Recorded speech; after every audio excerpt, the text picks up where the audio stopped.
Welcome to Innovation and Leadership. I'm Jess Larson. This is another one of our mini-series, Talent Trailblazers, with my friend and co-host, Gautam Sanah from Cbrex. If you don't know them, they're pretty awesome. They have talent recruiting agencies from 19 different countries, and they can help you get your staff for 50% to 60% less here in the States. But who's fun for us this week is we've got Eran Arbel from Florida, and I'm going to let him talk about the university and what he does there and graduating and coming back. Eran, thanks for joining us. Thank you so much, Jess. It's my pleasure. So a little bit about myself. My name is Eran Arbel. I'm Assistant Director in Talent Acquisition and Management here at Florida International University. For some of you who may not be familiar with FIU, it is only the fourth largest university in the country. We have over 58,000 students. The university actually got first place out of all other universities in Florida from our Board of Governors here in Florida. And I have been in talent acquisition and talent acquisition adjacent roles for, should I date myself, Jess? I don't know. For almost 18 years. and I actually came to the U.S. I'm originally from Israel, and I came to the U.S. to do my master's here at Florida International, and I got my master's. I didn't stay. I ended up working in other organizations and other public sector organizations before coming back in an organizational development role, and now I oversee talent acquisition for the university. I was saying before the show, and I bring it up on every episode, that for me, what's fun about this mini-series is I don't know much about talent acquisition. Like, I don't have a background in recruiting like this. Obviously, Gautam's got decades on me, and so he knows all the stuff people are talking about. I'm learning about it for the first time. But the thing that's so interesting is, for me, on my show, I mostly get to hear from these entrepreneurs who have rapid growth. You know, like the interview I just got off, the guy grew his pharmaceutical companies super fast. Between the two of them, they're worth $28 billion, right? And those companies go from like no staff to lots of staff and all these things in a hurry, right? And, you know, tech entrepreneurs, all sorts of people, they have to staff up so quick. And they don't come from HR backgrounds. They don't come from talent acquisition backgrounds. They don't know what's changing with technology and attitudes. And I mean, they generally know, but they're not like methodical and organized and professionals. They're engineers. They're a salesperson. They came out of finance, something like this so often, right? So I guess my question is, 10,000 employees, that's a serious organization in my books, right? So as you look at how technology is changing and how attitudes amongst new hires is changing, what advice would you have for a rapidly growing CEO as they're thinking about their talent acquisition, if they need hundreds or 1,000 plus employees kind of people? When it comes to advice, what I would say, there's a couple of things. So one, it's in regards to the technology. Having a good technological infrastructure that integrates with what you currently have is very important. What I've seen over my career is that when infrastructure is not integrated, especially when you have something for me, it's very foundational to have a good, solid HR infrastructure. If that is not integrated into your talent acquisition, it's going to be really difficult to be planful and to really have that kind of the impact that you're looking for. And to know because one of the things when you're hiring people, you also want to know, who do you currently have? Right? So having a good infrastructure that's integrated into your other systems, whether it's your finance, because you also need to find out, do you have budget for all these salaries? Right? And then the other thing is to be very planful about it. Be flexible, but be planful about what positions are you going to need? What are the salaries that you're going to invest in? I see this a lot with hiring managers where they would have, whatever salary I need to get this person in, that's that's what I'm going to pay. And it works for maybe one or two hires, but when you have hundreds or thousands of hires that you need to do, that's not feasible financially. And it doesn't make sense financially, and also you'll be shooting yourself in the foot because you're not going to have the right people in the role, because finances is important, but you need to get the right people in first. So being very planful about that is also something that I would keep in mind. Thinking about, if you're advising senior leadership, CEO, of this idea of like how to get the best quality people without breaking the budget. What's one of your top pieces of advice?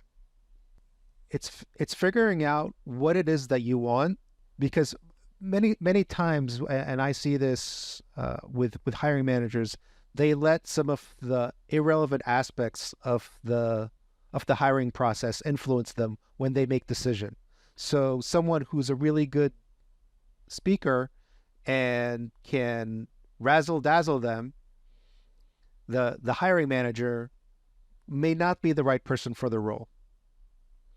And so having a good structured process, and that's actually part of my degree, that having a good structured interview process really helps in determining who might be good for this role.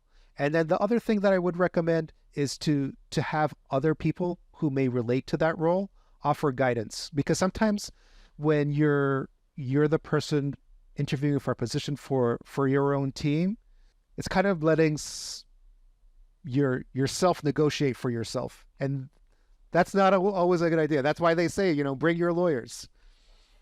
And so same thing is have someone else, whether it's a recruiter or someone from HR or someone else from your team that's not necessarily invested in the specific role, but they can provide you that guidance to what it is that you need. That's really helpful, thinking about the objectivity. I think about myself. I'm always like selling people on coming to work with us so much. I'm probably not a good salary negotiator, right? Because I've been working so hard to convince them that we're the right, they should come to us instead of their other opportunities. But you need that. You need to have that. But then after you sell them, then someone else needs to come into play and say, hey, you know what? This person might not be the person that you need specifically for this team, or, be careful not to offer too much because, we're not going to have money for the rest of the team.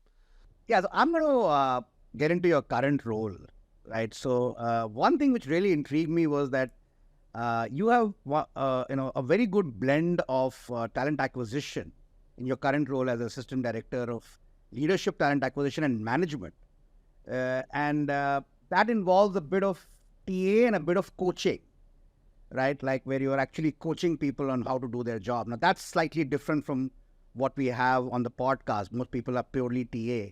So how do you balance this? I know your background, and we'll get into your background because that's very, very interesting, but I'll ask that later. But just in your current role itself, how do you balance these, the TA part and the coaching part? So actually my role recently changed, where we're at, but I can explain the benefits of it, and then I'll talk about where that might be a downside. So the way that I decide how to coach and who to coach, it stems from the talent acquisition process, right? So I take the candidates as they go into the organization, as they go through the screening process, the interviews, the onboarding. And at that point, I've already developed a relationship with them. And so what I would do is I would then convert that talent acquisition part into a coaching engagement, right? And I would be their person to help them, not just with getting adjusted into their role with their benefits, but also, okay, so how do you conduct your performance appraisals with your team members? What are some of the things that you need to think about as you work within the organization? And so that really lent itself to going from talent acquisition to coaching and more mentoring with the leaders. But if you look at the the two aspects of it, it's a slightly different skill set, right? I mean, talent acquisition is, as Jess was explaining slightly earlier, it's involved a lot of selling, right? Once you get the right candidate, and coaching is a very advisory, mentoring kind of a role, right? So it's slightly different. Well, from a role perspective itself. Yes. Yes. No. From the role perspective, it is different. I've had experience in both, and the volume when it comes to the talent acquisition for the leaders is not as high, so that because if it was higher, it probably couldn't, and that's actually something that I'm going to be transitioning more to talent acquisition going forward, because of that, because the talent acquisition part is taking up more of my time, and I'll be transitioning some of the coaching and leadership development to another colleague. Understood. Great. So let's talk about TA then, because that's going to be even your future role. So if you look at TA, and you are very specifically focused only on leadership hiring, from what I've understood from your profile, right? And I'm assuming these are obviously fairly senior executives, right? And TA for them is very different as compared to hiring slightly people at the entry level or at the mid management. So from that perspective, what's the most exciting or interesting part of talent acquisition for the leadership hires? So for me, it's dual. So first, it's getting to know the individuals who are getting hired. Where are they coming from? What kind of experience they have? Does that match with the type of work that they will have to do here at the university?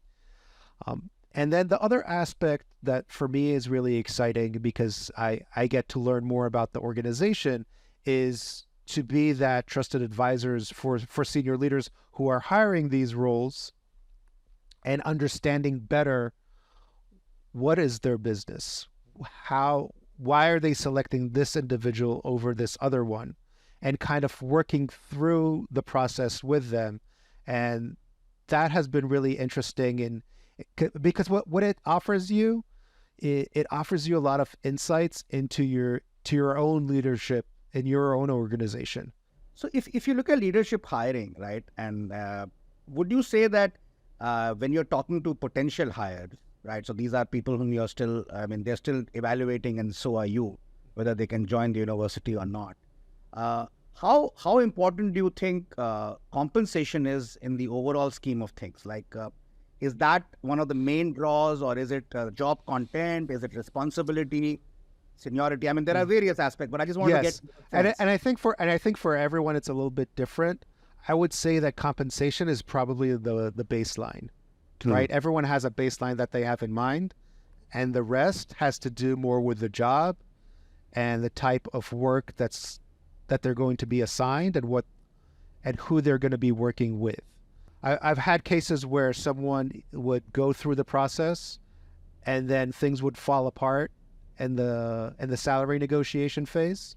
And what I try to do is I try to make sure that we've outlined the range at the very onset of the process. What I found is, you could write, and I tell this to hiring managers, because they agonize over the job descriptions, and how is the ad going to look, and is it the right word? And they just agonize hours or days or weeks over, the perfect copy for the ad. And then, they salary, how should we word the salary? And then when you ask the candidate, oh, did you read the job description? And they're like, or you tell them, oh, this is a salary. It's like, oh, I didn't know that was a salary. It was there. It was written. And so I think a lot of the work, like on talent acquisition professionals, is, the ad copy is important. It should be there, right, for legal purposes, but also to make that talent copy alive to the applicants. I think is an important part of talent acquisition leaders. Have you ever had a situation where somebody has actually join on a lower compensation as compared to what they were getting right now? Not at the very senior level, but it does happen. It happens. It does happen rarely. Where I've seen it happen is more in cases where I could tell you in one case where the person actually they worked here at the university, and then they left to work at another university or another organization, and they went to work for a higher salary, and then they realized that the it was not worth it. I mean, some of them do. Some of them they find that out after they've gone to, let's say, another state. Some of them find that out after the organization is not a good fit. We try not to use that against them, right, in the salary negotiation.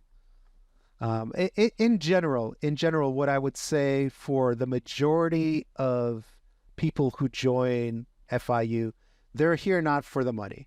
Many of them, if they went to the private sector, they would probably make more. Have you seen people move from industry to academia? At the Yes. level? Yeah? Yes. In fact, my boss, who just retired after almost 10 years here at FIU, this was her first job in academia, in public sector. She worked in corporate. She worked for Fortune 500 companies, and she came to FIU to bring that knowledge. And she came here. She took a significant pay cut. I'm sure. She was working as a organizational development leader at a large bank, and she was able to take that pay cut and join us. And she had a fantastic decade here at the university, making a huge impact. And these people just do it for the love of teaching, I guess, right?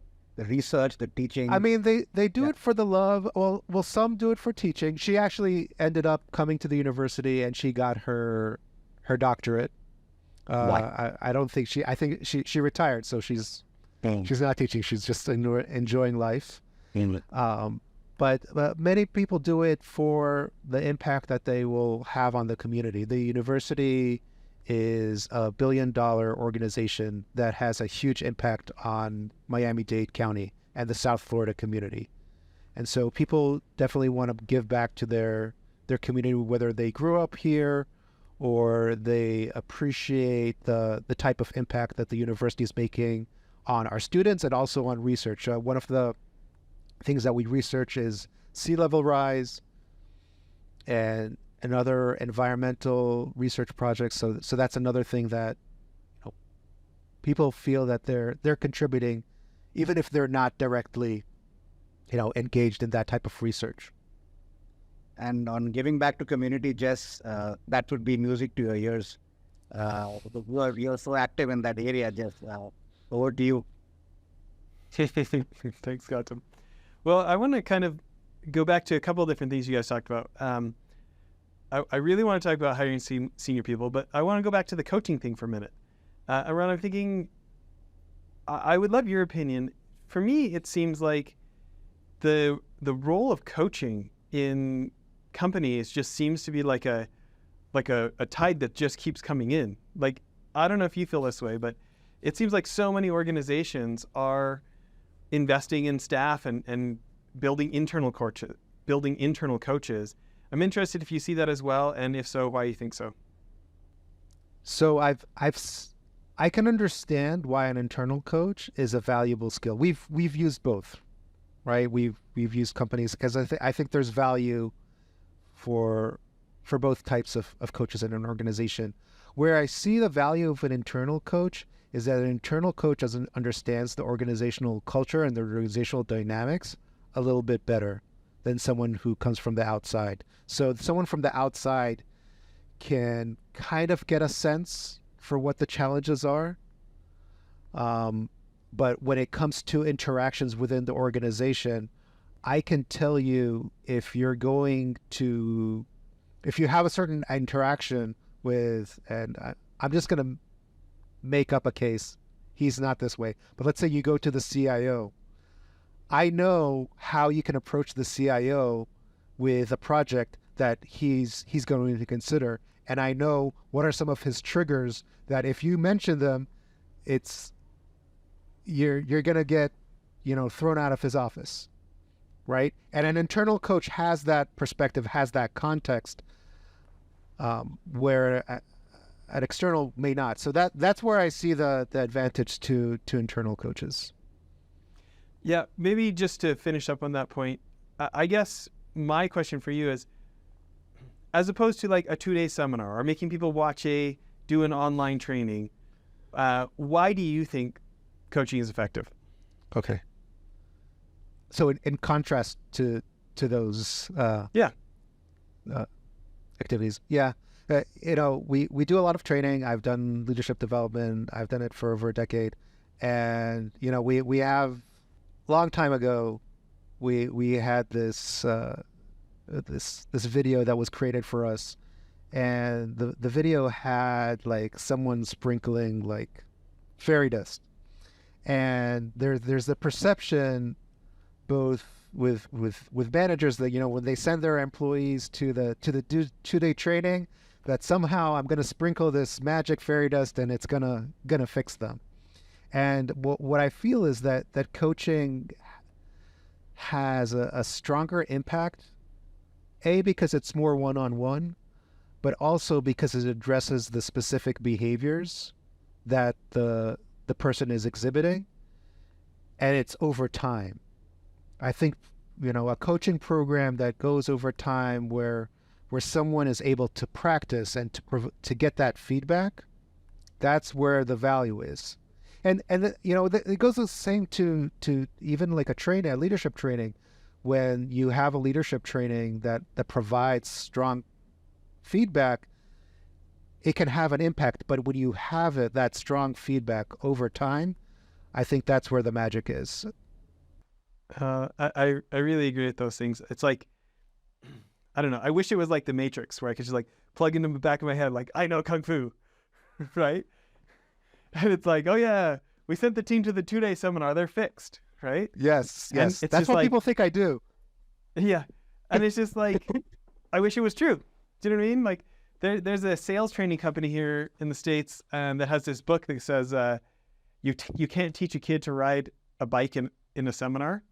Like they have to go out on the street and try and ride it. Like you can't learn judo by reading a book, right? So related, thinking about this recruiting of top leadership. There's so many folks that use, whether it is development opportunities, whether it is the idea of having coaches as a perk when they're attracting people. And then you also have this ego of like people who are coming in at senior levels may not want to sit through a fairy dust 2-day seminar. So my question for you is, advising other folks who want to position, whether it's coaching, whether it's other development opportunities, as a perk if you come over here, but the kind of perk that would attract a senior leader. How'd you advise them to thread that needle where it's like, there's a lot of people who are like, the perk is not having to sit through the fairy dust 2-day seminar, right?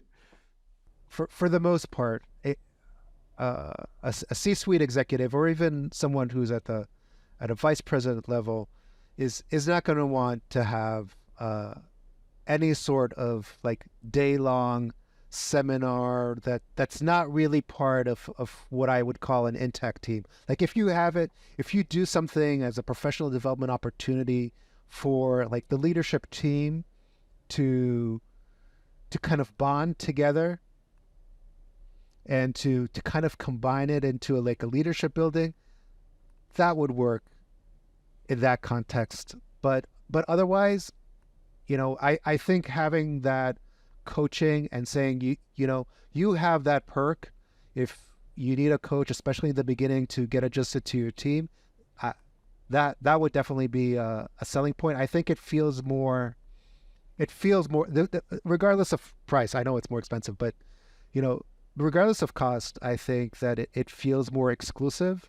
And where I've seen it, unfortunately, where I've seen it is more on the developmental aspect, when things are not going well.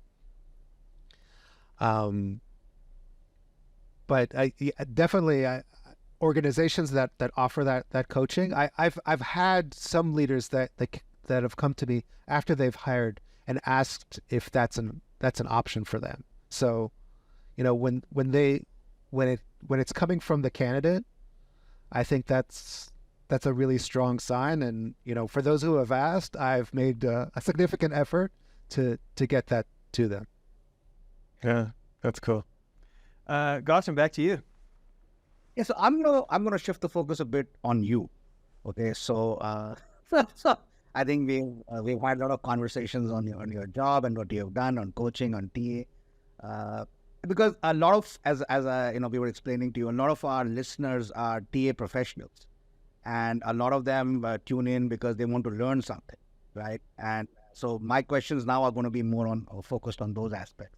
So I'll begin with the first one, which is one of my favorites. Is like, if you look at the last 5 or 10 years, and you can pick any particular instance, what do you think would have been one of the toughest problems in TA that you would have encountered? And if you can spend maybe a couple of minutes on saying how did you solve it, right? Where people can learn something. Like, was it something that you did or something that you learned,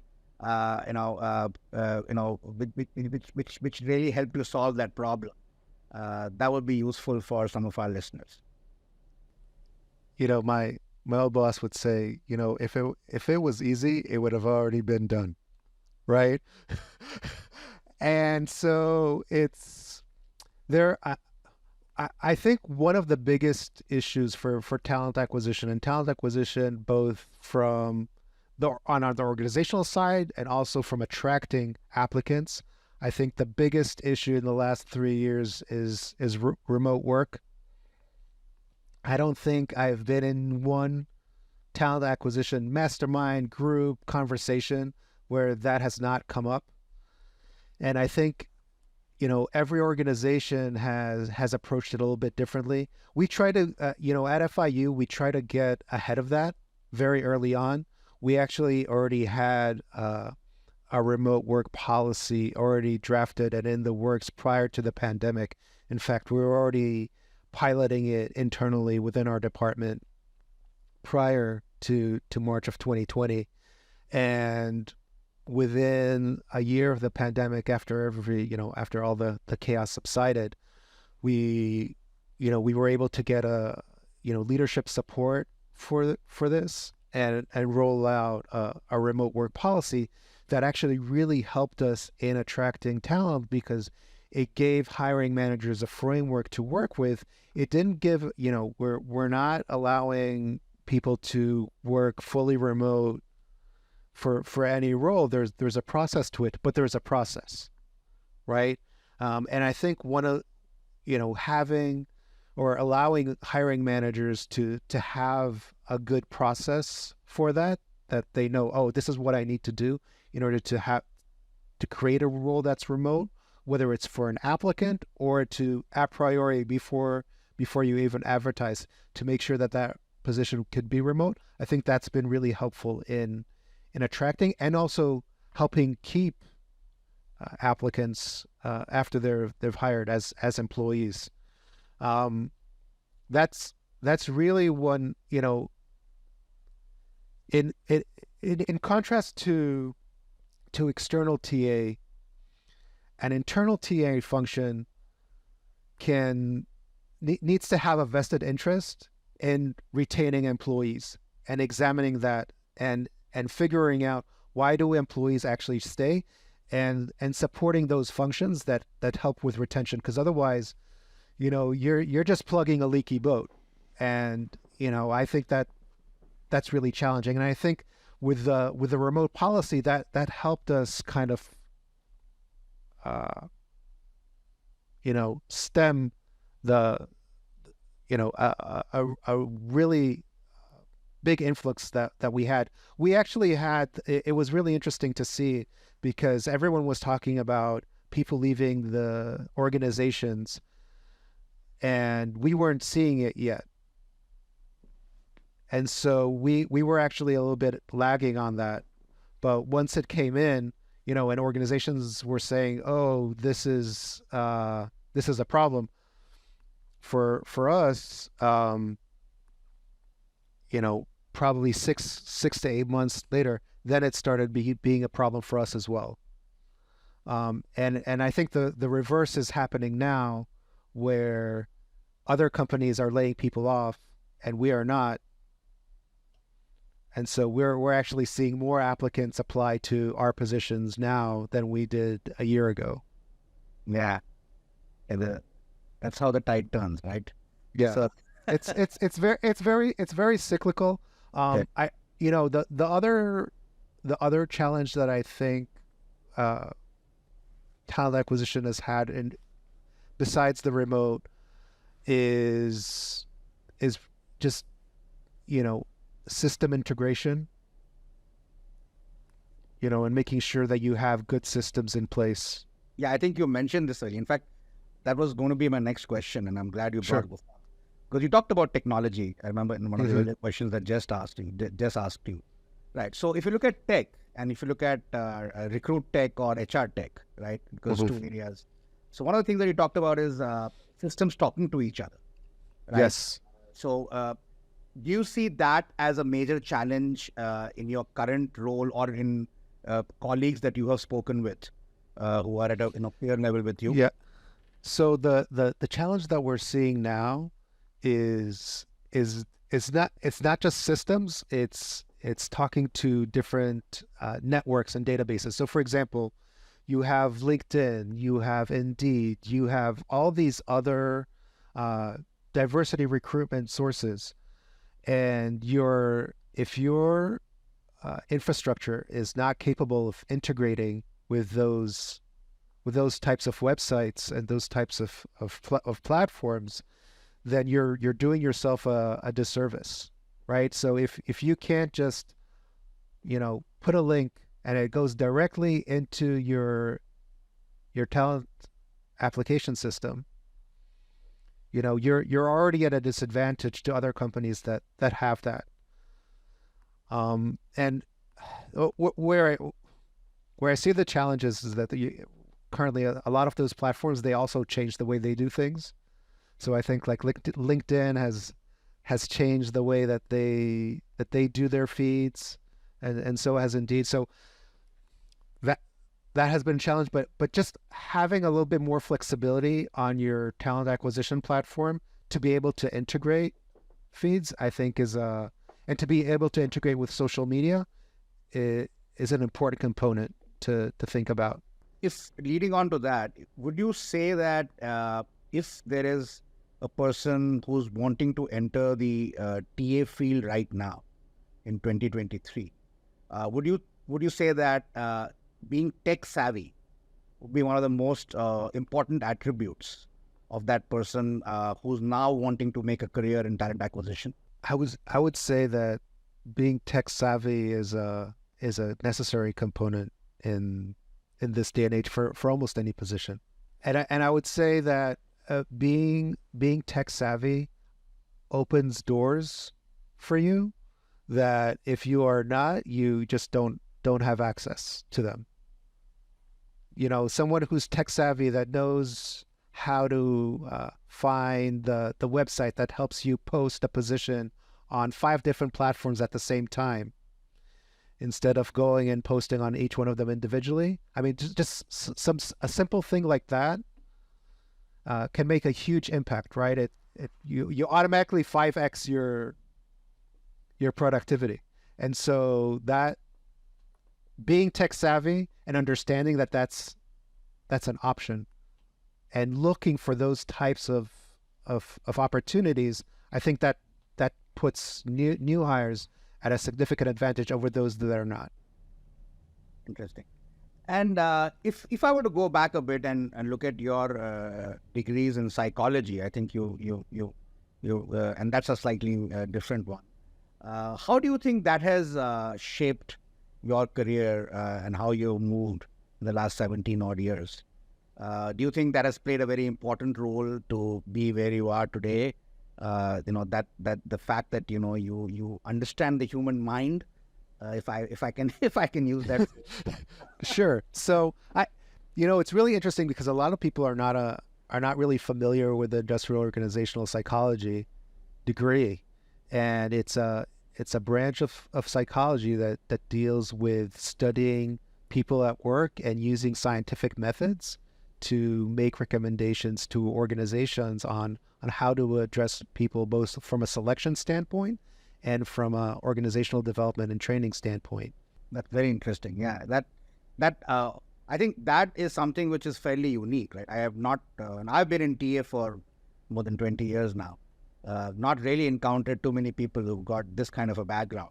So I was just very keen to know, how that has shaped your career. But that was really helpful, because a lot of people who are doing psychology, right, and maybe industrial psychology, maybe hopefully looking at TA as one possible career alternative, right? Can I make a quick plug?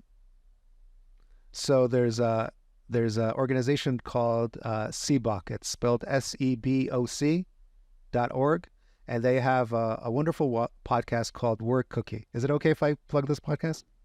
Okay.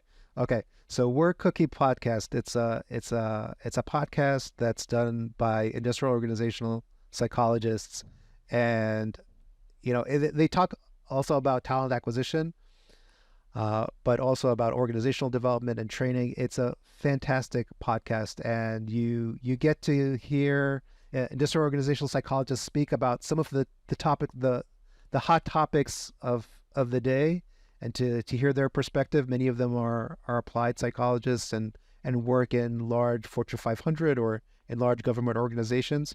And when people ask me what is one of the ways where I keep abreast of the industry and trends, that podcast, not only great to listen to, but also very, very informational. That is super helpful. I'm sure a lot of our listeners will tune in. Over to you, Jess. I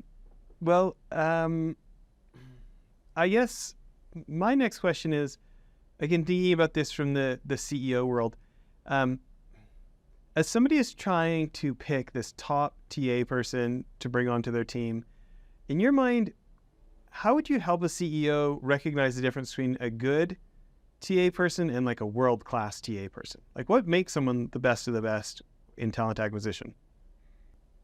So I think there are several components, and I've seen people have different elements of each.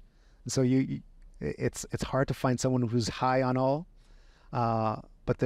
So one is from a systems perspective, is to have someone that understands systems and how they can impact, because the system and how you especially if you're hiring en masse, if you don't have a really good system that is efficient and screens and tracks all your applicants, then it's going to be really, really very hard to move forward. So have someone that understands the system and how they may or may not integrate with other organizational systems. The other thing that I would say is someone who can be objective, right? Who can take a job description and understand what does that actually mean, how does that look like, or how that may look like, and be able to distill what are the elements that we need to look for, and then be able to recognize them. The other part, and this is where I think the art comes into play, and being able to read individuals and to see, is this someone who would be a good fit for this organization and for the team?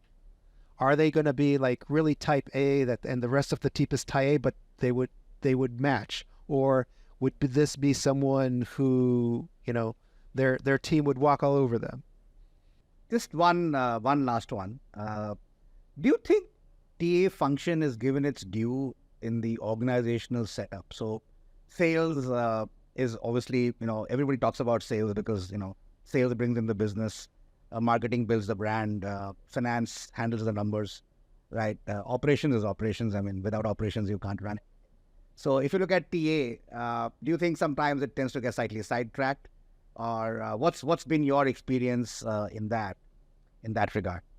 I think TA is in a place where it's there are some intangibles, right, to it, and quality of hire, but I think sometimes TA professionals do themselves a disservice in not kind of sharing some of those metrics, because I think you can't there is an intangible, and it's important to highlight the intangibles, right? Of these are the quality of people. Like, look at our marketing department. They knocked it out of the ballpark last year. We're the ones who helped you hire them, right?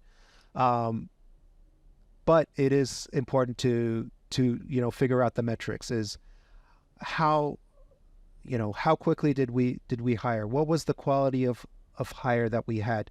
Did most of our hires in the last year, did they actually stay in the organization? Not all of those reasons are because of the talent acquisition function, but the talent acquisition function, I think, has a lot of insight that it could provide it to the organization that I think gets left out. Even new hires that you could tell by, I can tell you by department, right? If you show me a list of all the recent hires in the department and recent people who've turned over, you don't have to put the name of the department. I would probably be able to identify which is which. This has been really, really enjoyable. Thanks a lot. Eddie, if our listeners want to get in touch with you or with the university, any LinkedIn pages or websites that they can hit? Yes, so you can find me on LinkedIn, Eran Arbel. There's only one in Miami, I'm pretty sure. There are two in the U.S., but one in Miami. So check me out on LinkedIn, Eran Arbel. And to check out our careers website, careers.fiu.edu, we have a wide variety of positions, both in human resources, but in a wide variety of other roles, whether research or program management. Thank you. It's been a pleasure. This was really nice. Okay, folks. See you later.